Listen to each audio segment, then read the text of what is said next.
नहीं होता है कि उसको पकड़ के आप जेल में भर दो। जो हमारा पंजाबी दोस्त है वो पंजाबी स्टेट और भी कंट्री में है, लेकिन आप उसके ऊपर में अगर ऐसा करेंगे तो उसको खिलाफ में भी हम आवाज उठाएंगे। जो महाराष्ट्र में हिंदी भाषी को निकाल दिया था तो हम लोगों ने पहले आवाज उठाया था, इसको समझना पड़ेगा। हम इधर में कितना भी स्टेट का आदमी रहते हैं, चाहे मजदूर हो, चाहे बिजनेसमैन हो, चाहे दुकानदार हो, चाहे हकार हो, चाहे कर्मचारी हो, सबको हम इज्जत करते हैं।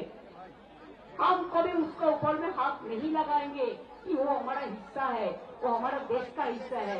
हम उसको पसंद करते हैं, हम सम्मान करते हैं हर भाषा को। जैसे क्या हुआ गया বাঙালিদের উপর আপনাদের এত রাগ কেন? কি করেছে বাঙালিরা আপনাদের?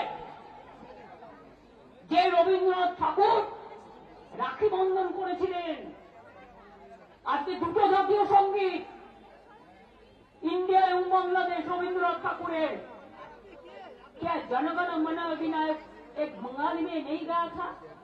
तब तो देश यूनाइटेड था, यूनाइटेड इंडिया था। पहले देश भाग हुआ है 1971 में मार्च तक, जो उधर से इधर में आए उसको तो रिकॉग्नाइज किया है। और इसको बाद अगर आपका दिल में है राजनीति करने के लिए, किसी को भेज देने से बदमाशी करने के लिए असम्मान, वो हमारा हाथ में नहीं है। बॉर्डर किसका हाथ में है? जो बीजेपी इसको बांग्लादेश या रोहिंग्या कहते हैं, आई चैलेंज यू, आपको लज्जा ऐसा होना चाहिए, शर्म होना चाहिए। बॉर्डर किसका हाथ में है? बीएसएफ का हाथ में। होम मिनिस्टर कौन है? इसका हाथ में सीआईएसएफ है, सीआरपीएफ है। अगर प्लेन में कोई आते हैं, ये भी सेंट्रल गवर्नमेंट का सिविल एविएशन मिनिस्ट्री देखते हैं। ट्रेन पे भी कोई आते हैं तो इसका देखने का काम सेंट्रल गवर्नमेंट को होता है, हमारा नहीं। तो आप क्यों ऐसा झूठा कह रहे हैं? आप झूठा क्यों कह रहे हैं? इलेक्शन आसले, चुनाव आने से सब नाम निकाल देना।